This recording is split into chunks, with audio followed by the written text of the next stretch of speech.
want a rematch with Amate Shobe. I need a rematch with Shobe. I will not retire from MMA until I get my rematch with Shobe, even if that pay myself. I want that belt. Let's be honest, who doesn't like to see how arrogant and provoking fighters get what they deserve and pay for all of their gimmicks in the center of the octagon? Everybody loves it, and for a reason. When karma comes into play, the excitement for the upcoming fight multiplies, because we like to witness a retribution in our favorite sport, supported by an emotional investment. Today we compiled a number of cases of instant karma in mixed martial arts that you will definitely appreciate. Please don't forget about the likes, comments with forewords, and subscribe to the channel. Here we go. Number 1. Anderson Silva vs Chris Weidman. As history taught us, the first fight we are going to talk about today happened to be a fateful meeting between Anderson Silva and Chris Weidman. That fight took place in July of 2013 as the main event of UFC 162.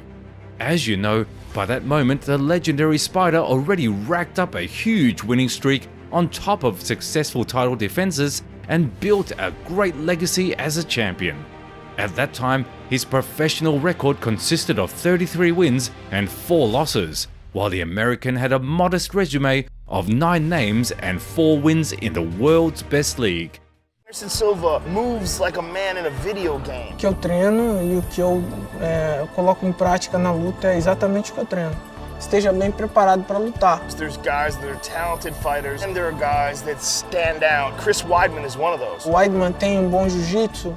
Tem. Ele tem um bom wrestling? Tem, mas ele precisa boa base em pé para completar. Tem um bom wrestling, eu preciso treinar o meu wrestling para poder comparar e chegar ao nível deles, entendeu? Então Overall, after all the Brazilian champion has done and shown in recent years, nobody was surprised by his behavior and his attempt to touch lips during the stare-down. However, the most interesting stuff was ahead. From the very beginning, Anderson Silva began to act as he always does. Constant taunts, smooth transitions, arrogant behavior, and also light and almost unforced moves. It was clear that the contender was constrained but didn't want to back down. In the beginning of the second round, such mockery and baits from the Spider became even more frequent. But then, Her Highness decided to show up, because when Anderson Silva mimicked the chicken dance after Weidman's left hook, the Brazilian's luck was only enough for 3 more strikes. The 4th one happened to be the last and fatal. The legendary Spider got knocked out cold and Chris Weidman became the man who managed to end the greatest title reign in the history of the organization. You know, this is I felt I was destined for this, but still it felt like a little far-fetched. I imagined doing it a million times in my head, but for it to actually happen, it still feels surreal. Thank God. The only way this could have happened is God. He's the unbeatable freaking Bruce Lee of mixed martial arts. And thank God he gave me the power to do it. After that, Anderson Silva ultimately failed to return to the previous level, and the second fight with Chris Weidman made things only worse.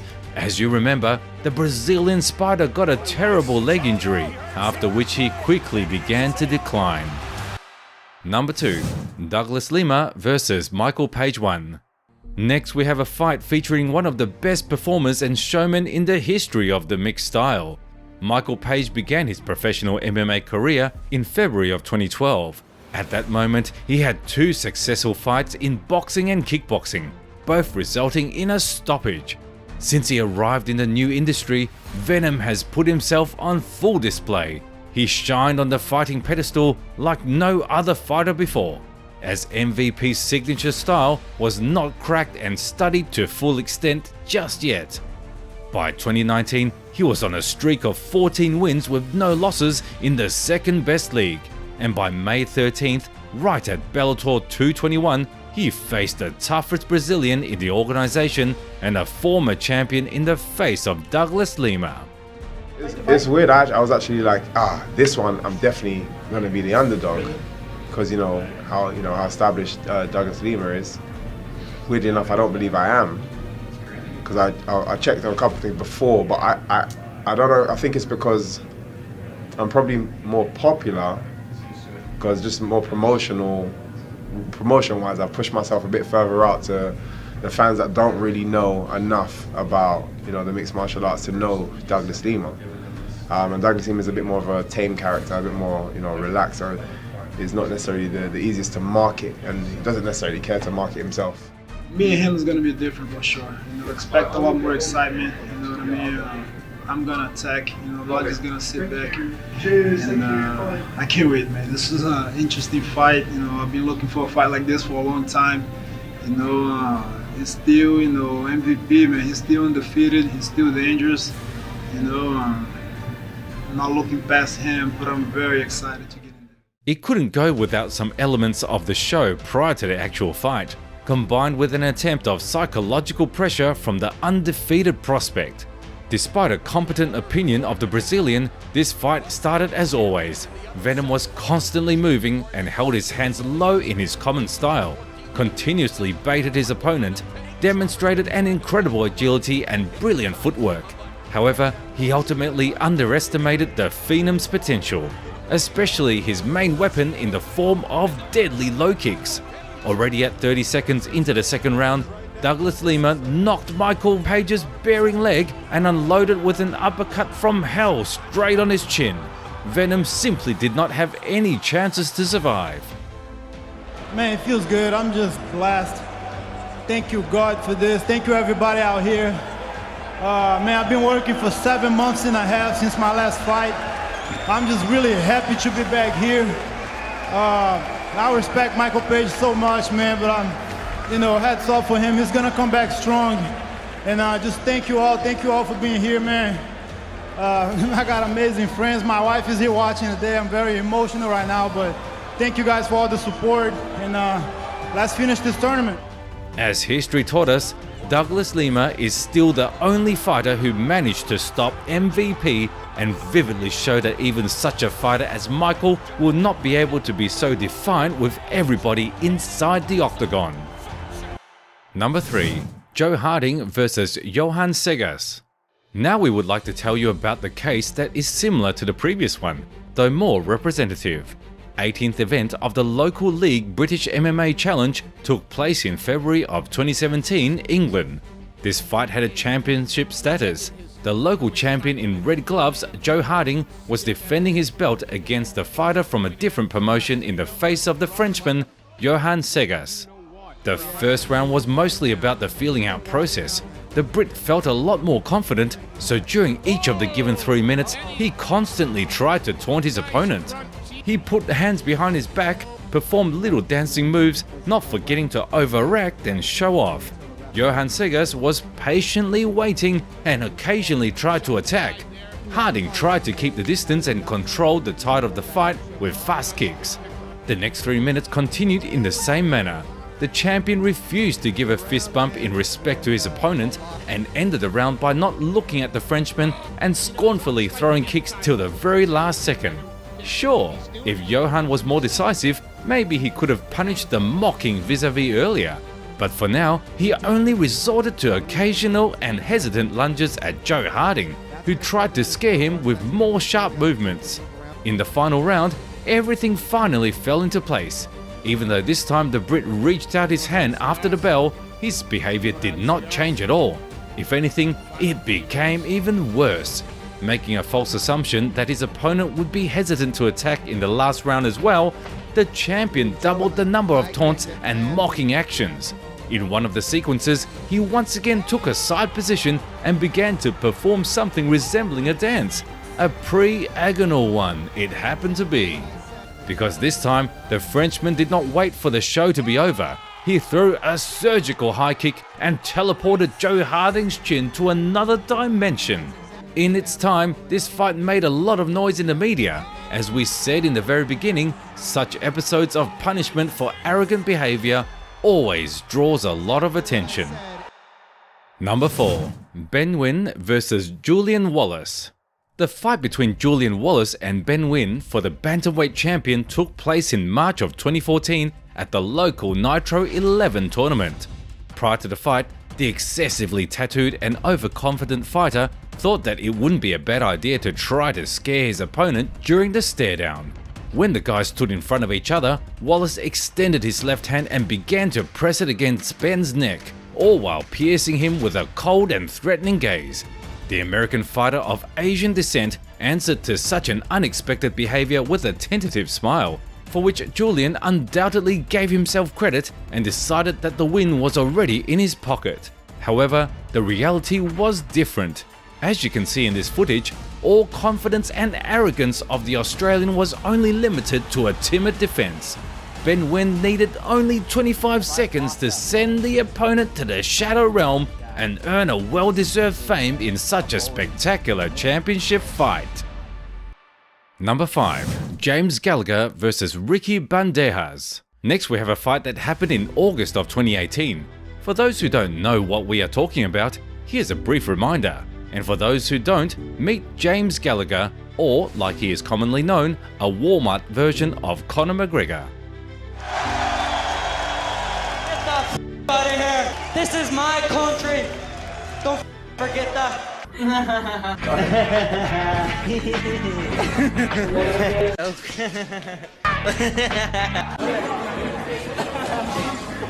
I've climbed straight back up.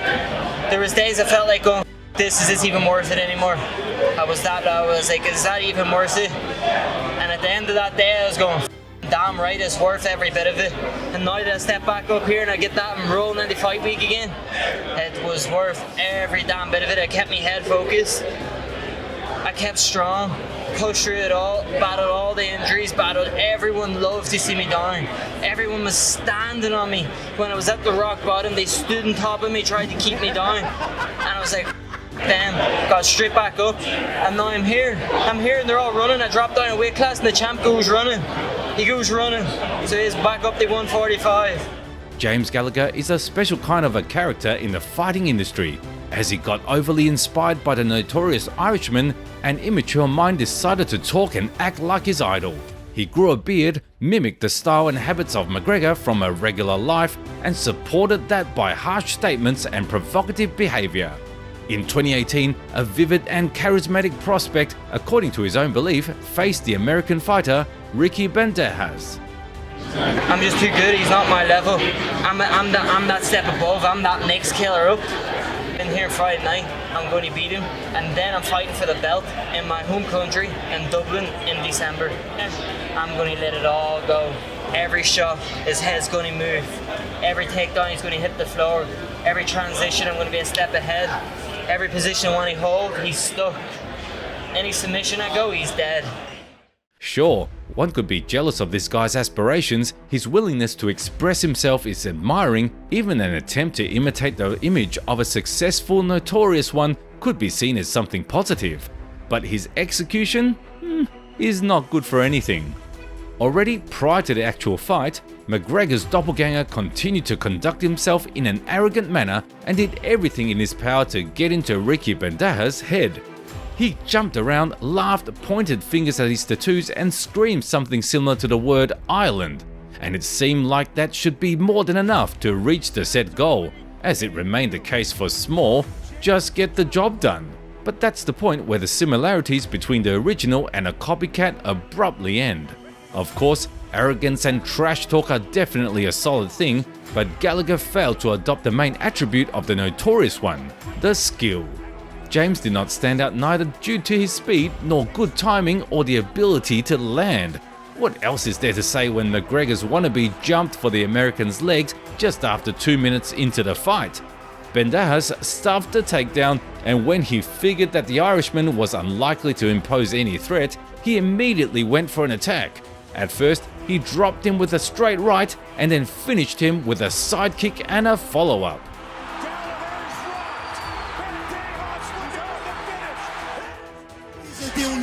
Get the f*** out of here! Get the f*** out of here! Number 6. Jason Solomon vs Amitesh Chaubey. And to conclude our compilation, let's talk about the case which, according to the majority's opinion, is the best example of instant karma in our beloved sport. In the past, there was a fighter widely known in close circles, Jason Solomon. He also called himself Don Delhi, whatever that meant. He himself was from India. His professional career began in November of 2012 In just 9 months, he scored 4 stoppages in a local organization called SFL. Despite some potential from a professional standpoint, the fighter tried to draw attention not by his performances, but provocative behavior and putting on a show. I got something for Princess Leia over there with the fancy haircut. We can make it happen. I'll put my lightsaber in your mouth. And in 2015, the aforementioned promotion offered Solomon to fight for the lightweight championship. At the 43rd event, he entered the octagon against his countryman in the face of Amitesh Chaubey. Yo, what's up, Fight fans? It's your boy JRS, also known as Jason Ray Solomon. I'm going to be fighting on the 26th of September. I'd like to give a special shout out to my sponsor, Urza. Thank you so much for being the powered sponsor for this event. To all my fight fans, stay tuned. It's going to be a great event. I can't wait. I'm fighting in my hometown. I'm going to be fighting for the lightweight championship. So don't miss it. It's going to be a firework. Already during his walkout, RC Solomon decided to distinguish himself with a spectacular appearance. He went out surrounded by his suite, hugged the ring girls, listened to the music wearing headphones and flashed his iPhone 5 in front of everybody. Inside the octagon, he defiantly walked past his opponent, who preferred to turn away, offered his hand to the referee, who didn't react and simply continued to play the character. When it was time to fight, Jason put on a different mask and decided to gather brows and goggle eyes. The main event of the Super Fighting League entertained everybody no less than the local star's walkout to the octagon, because as soon as the fight started, it immediately ended. Solomon decided to suddenly go forward and got caught with a couple of strikes that restarted his whole system. The official record of this fight is just 9 seconds, during which the world once again witnessed the example that one should not lose the sense of reality and forget about instant karma. There it is, guys. Leave your opinion about the video in the comments below. Which of the aforementioned cases did you like the most? Please don't forget to subscribe so you won't miss the new videos. And of course, hit the like button if you enjoyed this one. And that's it for today, friends. See you soon.